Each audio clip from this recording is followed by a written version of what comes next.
which is great. Welcome, Chris. Jeanette Hay, who's the well, she's deputy clerk in Dennis, but she's also the clerk of Mickleston. Right, shall we make a start then? Okay, good evening everyone, and welcome to this virtual public meeting on the proposed development for up to 250 dwellings on land at Leckwith Quays. I'm Councillor George Carroll. For those of you who don't know me, I'm the ward member for the Llandough ward in the Vale of Glamorgan, and this is a joint meeting being held by me as the ward member for Llandough and the ward members for the Dinas Powys ward. The reason we're holding this meeting jointly is because the impacts of this proposed development are likely to affect the communities of Leckwith, Mickleston and Llandough, so we thought it was best to work together on this to try and make sure we get a good deal for and stand up for our communities. Just a bit of housekeeping before we start on this. First of all, the four panelists will have our mics on at all times so you can hear us. Attendees will get an opportunity, members of the public will get an opportunity to ask questions and take part in the Q&A section of this virtual meeting. We will explain exactly how that's going to work when we start it, but for now your microphones aren't on, so please do bear with us on that.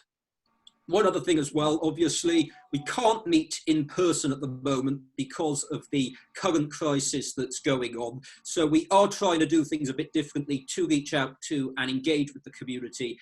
If this goes wrong, if there are issues with the technology or internet connections go down, please do bear with us because this is new to us. We've never done one of these before. And obviously you do learn as you go along with stuff like this. So the way we're going to structure it then, first of all, the panelists will all introduce themselves. We will then have a brief run through on what the proposed development involves. We will then open up to the public for questions and answers, and then following that we will provide details of how you can respond to the consultation. The developers are currently holding a pre-application consultation on this, so important to note that it's not yet gone to the planning committee. No application to the Vale has yet been submitted, but this pre-application process is an important stage, and it's vital that you all do make representations on this. But if you do put representations in here, that does not mean that you have put in an objection as if and when this goes to planning. So if I hand over first of all to the panelists to introduce themselves, and Councillor Steve Griffiths. Steve. Good evening everyone, I am Councillor Stephen Griffiths and I'm a County Councillor and a Community Councillor for Dinas Powys. Vince? Hi, my name is Vince Driscoll. I'm a Community and County Councillor for Dinas Powys. I'm also a member of the Planning Committee, so I have to remain completely unbiased right the way through these proceedings. Andy? Hi there, I'm Councillor Andy Robertson. I'm a Community Councillor and a Ward Member Councillor for Dinas Powys. And I'll hand you back then to Councillor Carroll. And welcome to all the members of the public of our communities, and thank you so much for joining us this evening. The way we're going to structure this then, first of all, we will go for a brief run through of exactly what the proposed development involves.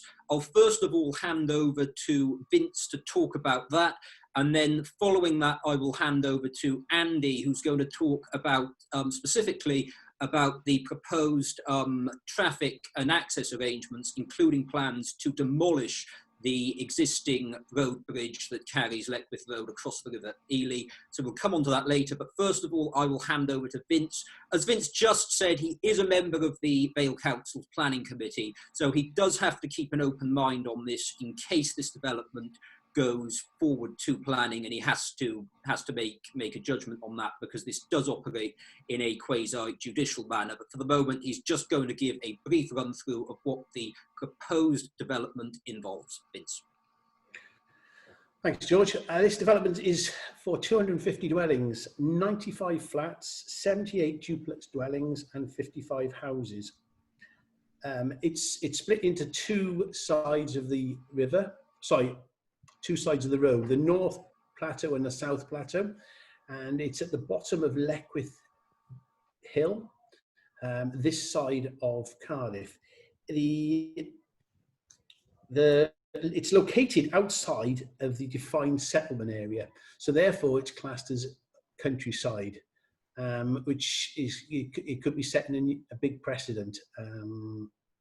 It's also coming under the Dinas Powys ward, which does surprise me a little bit, but that's the way the geography lies.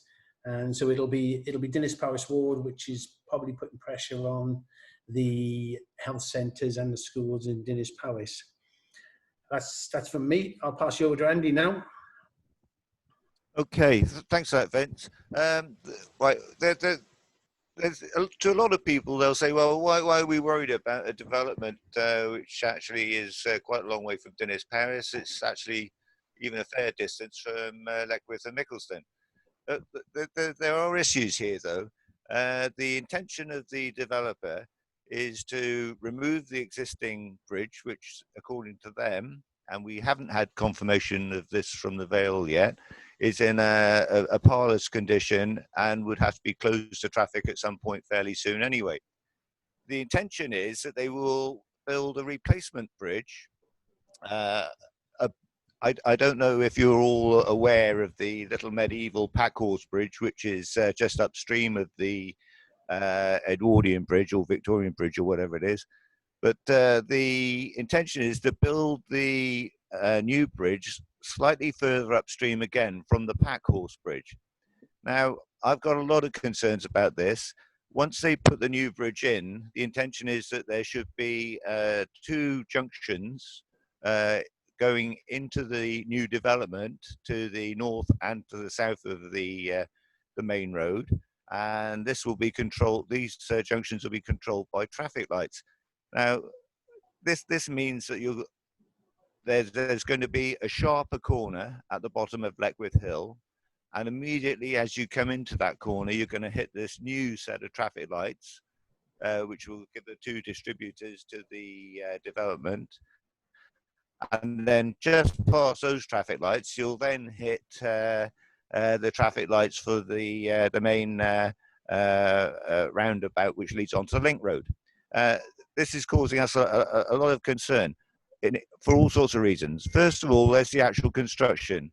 How is the bridge going to be constructed? Will it be constructed before the development of the building of the houses, or will it be built after the building of the houses? If it is built before the building of the houses, how is it going to be built? Because the current bridge has a weight restriction of, I think, 3.5 tons on it. And so basically either they have to build it from the Cardiff side, or they'll be bringing a lot of material and equipment, plants through Llandough or Dinas Powys to get to the site. Then there's the actual construction of the houses themselves. You know, we're going to be seeing a major development going on a very, very busy arterial road, one of the main routes from Dinas Powys, Barry, Penarth into Cardiff, into West Cardiff particularly, and we can see huge amounts of disruption. Right, so that's basically some of our concerns about the actual building of the bridges and the road infrastructure. I'm also concerned about how the amount of profit from the development of 250 houses can possibly pay for what is a very, very large engineering project to improve the infrastructure. Another concern we have is that it seems to us from the plans that a fair bit of woodland is going to be destroyed in Leckwith Woods. This causes us a lot of concern, and I think it's going to be an issue with a lot of residents. So anyway, that's my bit. I'll go back to Councillor Carroll now and I think we're going to open up to questions, are we, George? Yeah, thanks for that, Andy. One thing I'd just add on that, as the ward member for the Llandough ward, over the past couple of days, one other concern I've had a fair few constituents get in touch with me about is any proposed lifting of the weight restriction on the existing Leckwith Road bridge, which does prevent certain HGV, heavy goods vehicles, from crossing. A couple of residents in my ward are concerned that replacing that bridge and lifting that restriction that's currently in place could lead to a large increase in the number of HGVs going through the village of Llandough, and I'm sure the same would apply to Leckwith and Nicholson potentially on that as well. So that's something else to bear in mind. One other thing that I didn't say at the start that I will do now, the developer do have a website running on this with full details of the plans, as well as a lot of the engineers and other reports that have taken place so far. That website is www.leckwithkeys.co.uk, so you can go on there and see full details of the plans, including some rather extensive documents that have been provided as well. And I think that Andy wanted to come in on that point as well. Yeah, I just wanted to point out that not all search engines will pick that up. I mean, I get it on Chrome. Chrome's very good, but Firefox, for instance, won't pick it up. So be careful which search engine you use to look for it. Okay, thanks for that, Andy. As we said then, we are going to hand straight over to the audience for questions now. Just a few things on how this is going to work. If you see the icons at the bottom of your screen at the moment, I'll explain those now. If there aren't any icons in place yet, if you just move your cursor over the screen for a few seconds, that should make the icons appear. Once you've done that, we are going to be taking questions orally from members of the public. If you would like to ask an oral question, if you press the raise hand button at the bottom of your screen, Steve will be keeping track of everyone who has put their hand up to ask a question. He will then invite you to do so, and the panel will attempt to answer that question. Once you've done that, we will give you if you have anything to follow up on, we will give you the opportunity to do that, but we will just be taking one question at a time. So the panel's microphones will be on throughout, but members of the public, we will just be taking one at a time. That's to try and keep the structure to this. Please also be careful what you say, because this is live and this is being broadcast. And when we're done, we will also be broadcasting on Facebook and YouTube. So that's something to bear in mind. If you do ask a question, this will be recorded and played back. So please make sure you're aware of that in case you weren't.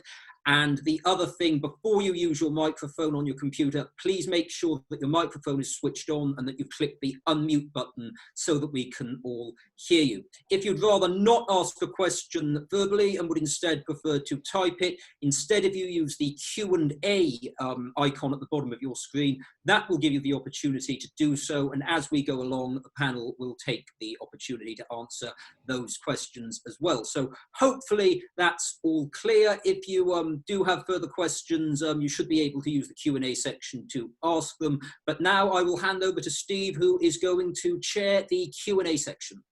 Thank you again, George. So Barry Avery has put his hand up, so I'm going to allow him to talk. I'll just give him a second. Barry, can you hear us? Can you hear me now? Yes, we can. Yeah. Well, mainly observations. First of all, to reinforce the point made by Councillor Carroll regarding the concern that should the weight limit on the existing bridge be lifted in terms of heavy traffic and heavy vehicles going through Llandough. But my other observations are really, again, on highway issues. I noticed that in the submission, the developers asked for a number of concessions to normal highway design standards, such as the curvature of the road is very tight over the new bridge, the visibilities are substandard, and of course, as mentioned earlier by the councillor, there will be a traffic light controlled junction just to allow access into both both aspects of the new site. The other point really is an observation looking at the plans that they seem to have gone a very tortuous route with the new bridge to actually take it on the upstream side. That's away from Cardiff Bay, the upstream side, which has introduced a very tight turn, substandard, as I've already noted. It would appear that that gives them clearance so that they can keep their existing office at Leckwith Concrete Products functioning while they build the bridge. A more logical route to me would be to go downstream towards the towards Cardiff Bay on that side of the existing viaduct, giving a much more gentle curve and approach to the viaduct. But of course, I can see from their point of view, they are routing that deliberately to keep the existing premises functioning while they build the bridge. However, that option of going to the other side, I think should be looked at and maybe would be looked at by your highway engineers.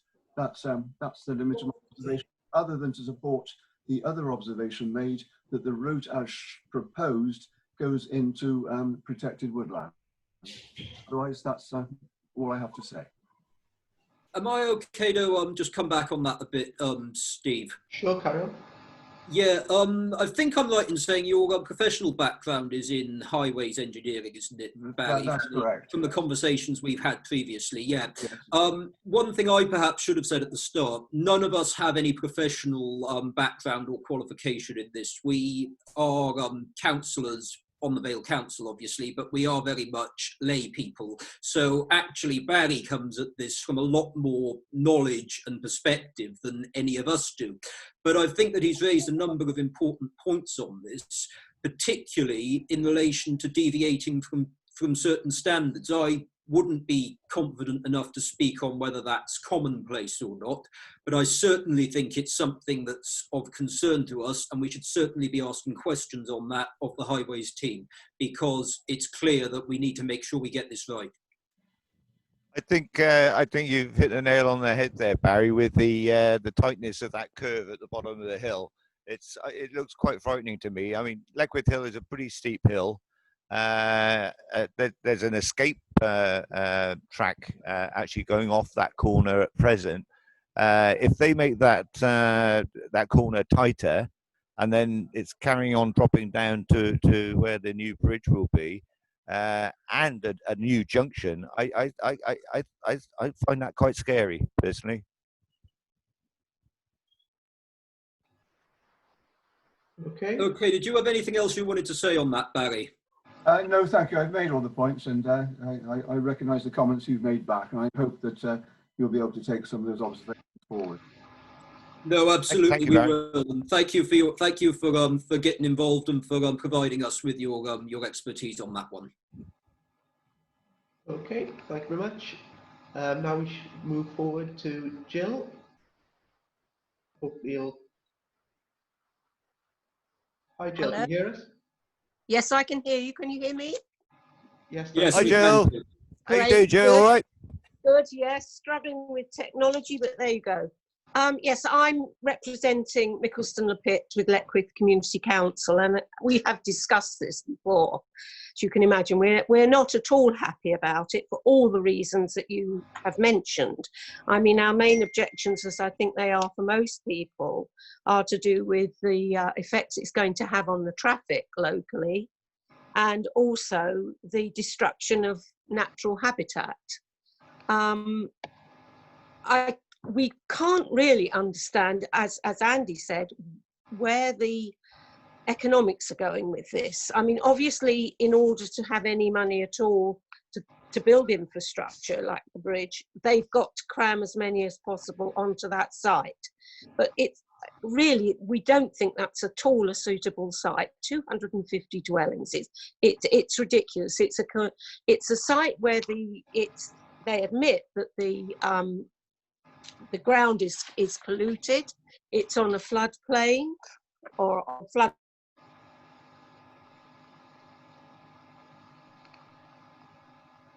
Have we lost? Jill, can't hear you at the moment.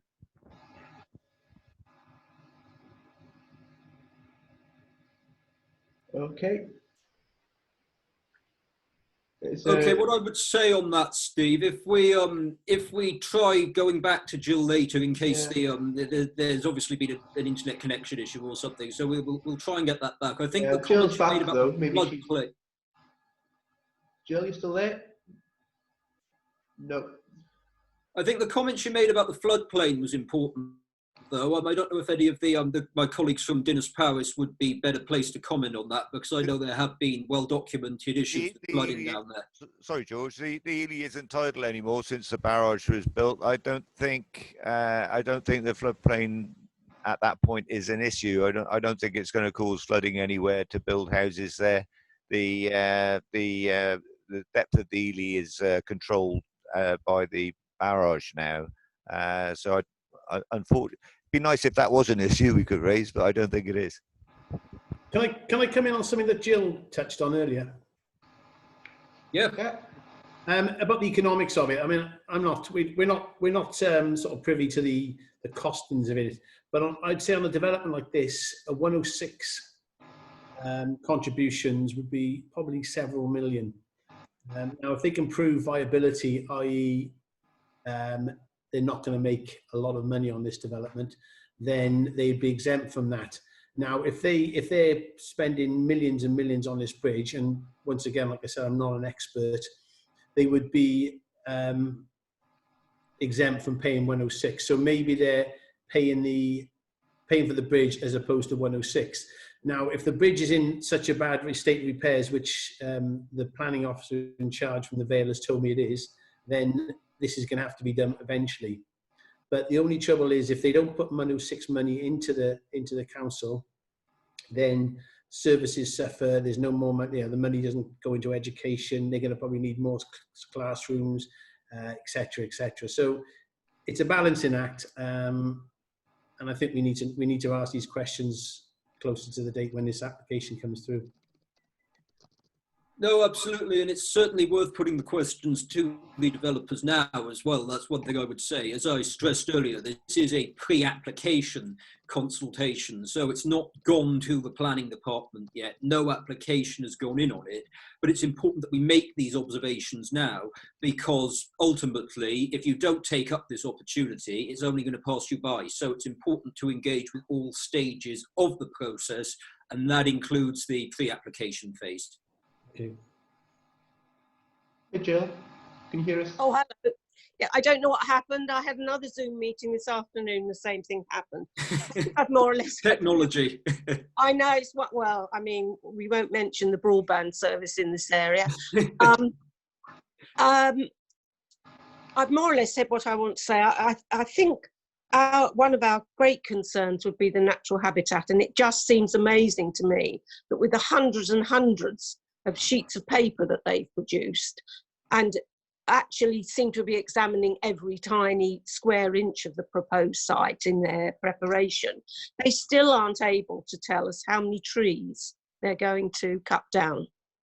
And that's something, you know, they're saying they're going to mitigate if possible, but you cannot mitigate for the loss of ancient woodland. And I think they're being a little bit economical with the truth there when they say they have no idea. And also the effect on, which they acknowledge themselves, it's going to be effect. We know there are otters, there are kingfishers, there's a badger set just outside the development. There are possibly dormice, although strangely all the dormice tubes that were put down to check for occupation, any that happened to be near the proposed development were vandalised. Can't imagine who did that, but they have been vandalised, so they weren't able to carry out that correctly. But it is going to have a big effect. They even acknowledge that it's going to have an effect and say that adjacent habitat sites could be subjected to increased disturbance caused by increased visitor pressure and predation by pets. I mean, you know, this is going to carry on for years, I think, the effect on this area, and none of it's going to be terribly positive. So that's it. Well, thanks for that, Jill. I mean, we all share your concerns about the habitat, and you're very correct to raise those as a major issue. But we mustn't forget that this is going to have a major effect on the traffic. Well, On one of the busiest entry points into Cardiff. And if for any reason that entry point, if that access to Cardiff is closed for any period of time, it's going to cause havoc. Also, by the very nature of what they're planning to do, it seems to me that they're going to be causing a major issue at the bottom of Leckwith Hill.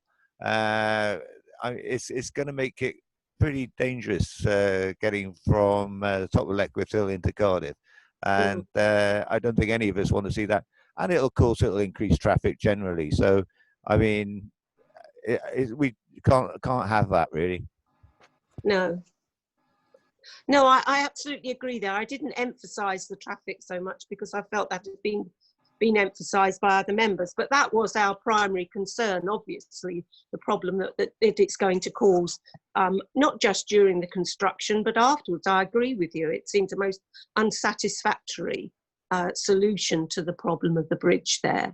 But I think we have to remember that they are holding out this carrot of building a bridge which is obviously going to need to be replaced, don't know when. That carrot is being held out to the council, and we all know councils are strapped for cash. I just hope it's not going to carry too much of a sway in the decision of the planners, but who will know? But certainly I think what's being proposed is going to cause all sorts. Plus, of course, the increased traffic movements from the development itself in what is now quite a bad pinch point anyway. Yep. on our traffic into Cardiff. I think if I could just come in on that one as well, Chair. The other point I'd make in relation to Jules' comments on the trees. Reading the documents, the developers are very keen to highlight the fact that this is a brownfield site. They're using former industrial land to develop. And personally, I'm hugely in favour of brownfield developments. I certainly prefer seeing them to green fields being concreted over. But I think that it is important that even though this is a brownfield development, if you're going to be cutting down several loads of trees, we can't even put a number on it because they haven't been able to give that to us. That's an important point to bear in mind as well, and the ecological impacts can't be understated.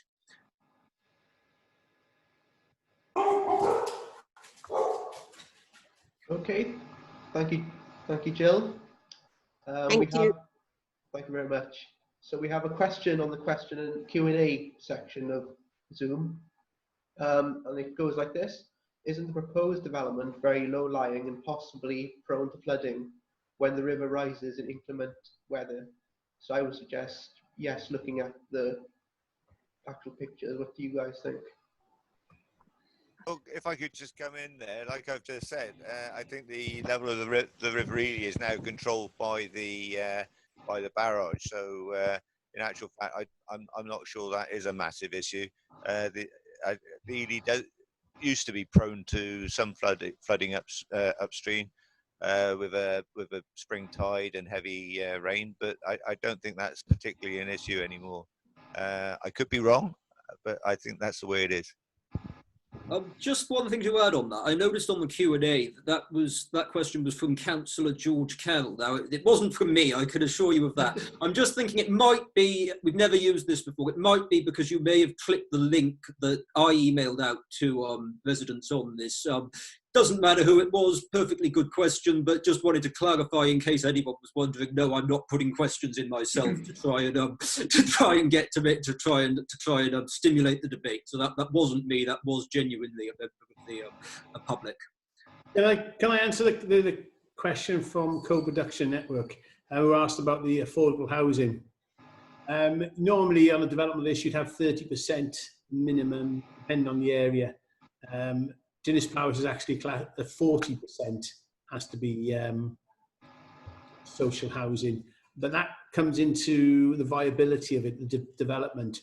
So with the cost of the repairs to the bridge, their viability will be very small, well not small, but there'll be a smaller profit.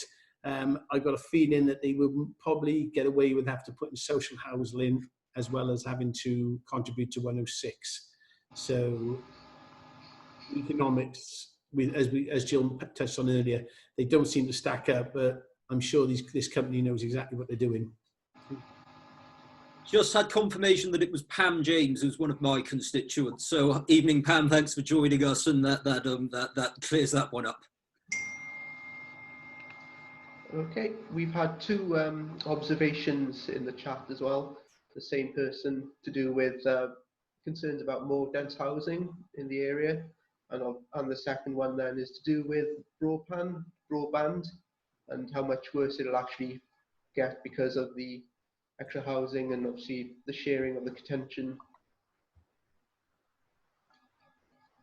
So, if I could come in on the broadband, because I've seen that question. I've noticed that it's obviously a constituent of mine, because they mentioned Cannon Walk, might be Pam again, maybe someone else. I haven't had many people get in touch with me about broadband, at least not recently. If you are having problems with broadband, I do have some contacts within OpenReach. If you drop me a message on this, can't make any promises that I can sort this one out, but I'll at least have a go and try and look into it. So if you do get in touch with me about that, I'll try and take that up separately. But no, very fair point, and it's important that all infrastructure is in place before they go ahead with developments.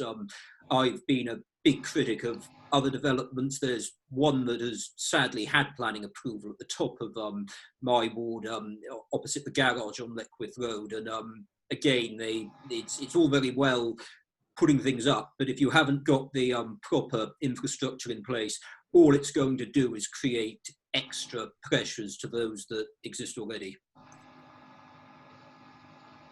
I think they'll cover that, the infrastructure, etc., and the closeness to shops, bus stops, etc. There's bus stops very close on Leckwith Road. You won't get bigger shops than the ones just 200 yards away at Asda. And as for links to roads, well, there's a motorway going 30 yards across the other side of the river. Well, there's one there anyhow. So I think the facilities wise and However, I'd like to add, though, that any residents who are living in any new development that might happen there, their children will be going to school in local schools, presumably Dinas schools or whatever, and basically they'll be wanting to use the surgery in Dinas Parish. So I mean, there's definitely a price to pay on the added burden to the resources of the communities around the development. okay. That's very true. There will be extra costs if there's more people more children going to schools, and this is where the 106 money comes in. I mean, obviously, until the planning application comes forward, you can't actually talk about the 106 money because we don't even know exactly where. What they've done, what they've said, and what their viability is. I mean, maybe the contribution considerable amount, and it's a difficult one to talk about at the moment. But I'm assuming with the cost of the bridge, there's not going to be a lot of money for 106. What would you, George? Okay. Does anyone have any other questions for us? If you just want to raise your hand. Tell them how to do that, Steve. Sure. So on your controls on the right hand side or down the bottom, you should, where you see the chat, there should be a raise hand option. If we click that, then that should let us know that so let me just do that. There you go, Noreen. You can speak. Hi, thanks so much. Yes, apologies for logging in with the work account. It's Noreen Blonderay. I live in Dinas Powys. I just wanted to offer a couple of thoughts in terms of the quality of life that the community would have based in that development. Because although there's big shops across the roundabout, that doesn't really that's not really what makes a community. And if that's all crammed in, if all the dwellings are crammed into a small space, what is going to be the infrastructure that actually makes a community feel like a community in terms of green spaces and community spaces and places for people to be?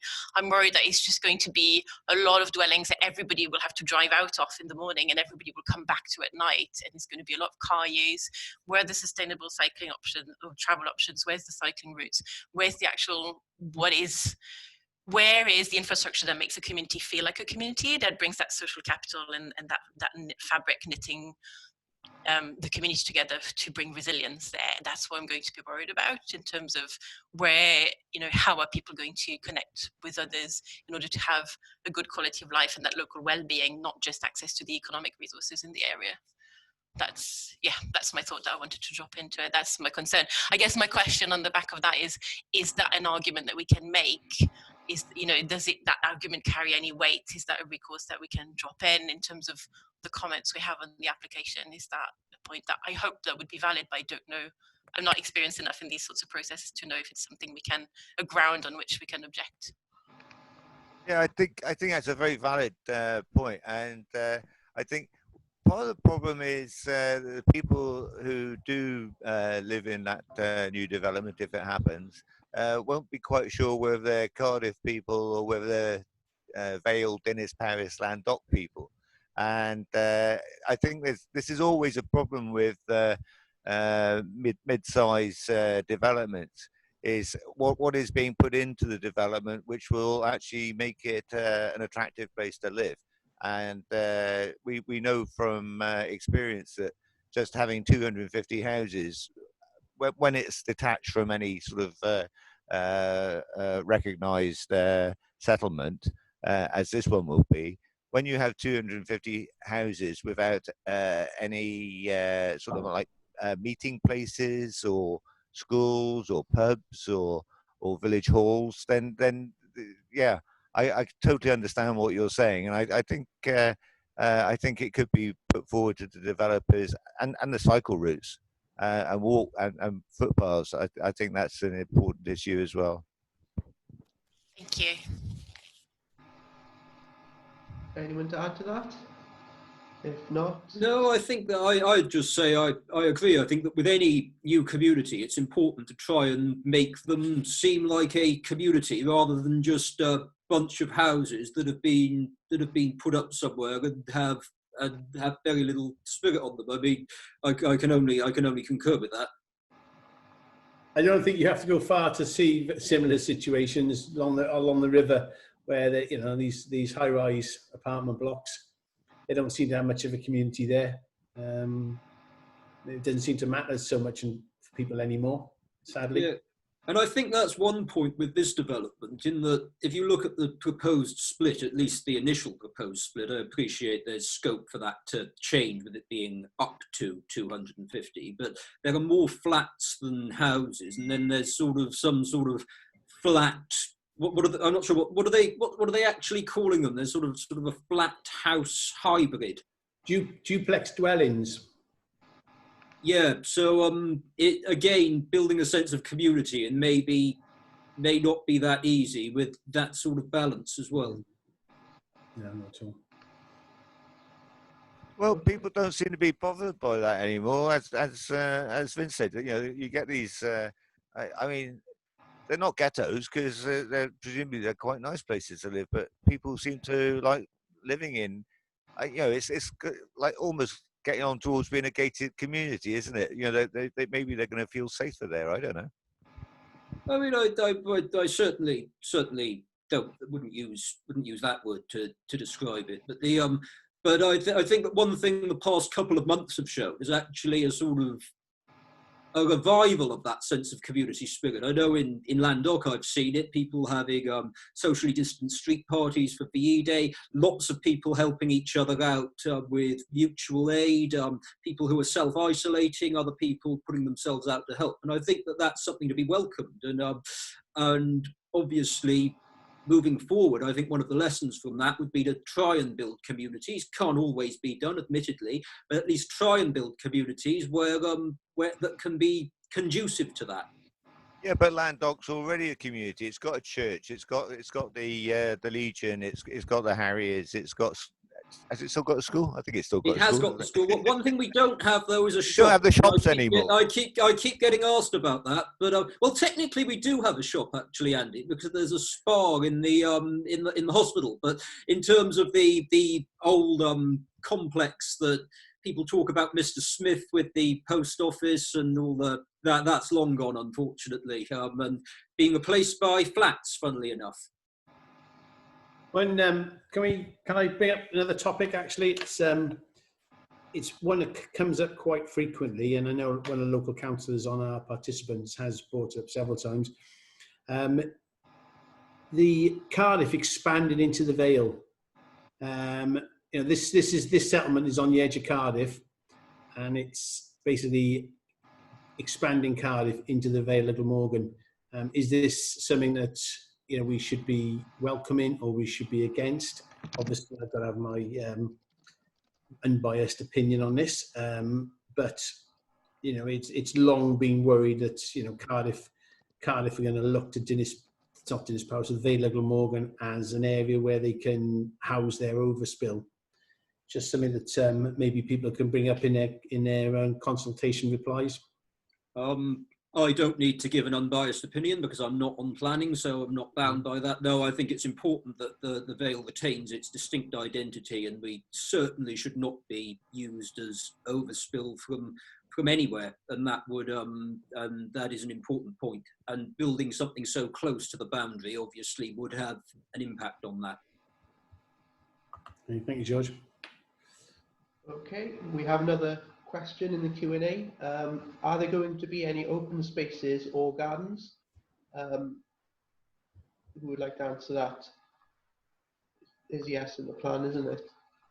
I think we need to examine the plans in greater detail, but I would say there's probably I think a statutory requirement is there's a certain amount of green space and amenities, playgrounds for children, where they can run around, play, etc. So I think that isn't a major issue. I think that will probably come as read that there will be an amenity space. So, but it's something we need to monitor and keep an eye on and make sure there is. I think it's an interesting problem that has been raised there, because if there isn't much amenity space amongst the actual houses themselves, there's going to be possibly a tendency for people to go wandering into the woods and along the river banks, and that raises issues in itself, unless they're well placed footpaths and cycleways. What could happen? So isn't that going back to cycleways? But isn't is it the Taff Trail, or there's a cycle path? I think it's a Taff Trail right the other side of the river. So that's a nice local amenity for the people living there. Very true.